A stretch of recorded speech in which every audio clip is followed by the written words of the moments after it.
first day of year, tayo naka-duty, but it's okay. This is called duty. But anyway, dahil first day of the year, pati ang lahat ng happy New Year. Wishing you all the best for this 2025. At pasalamatan din po natin yung mga nakaraang taon na pinapusan natin yung mga pagsubok.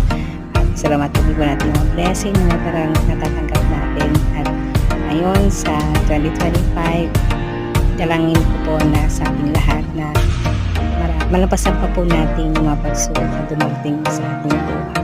At more blessing to come. At salamat sa inyong pakikinig sa aking mini vlog habang naglalakad.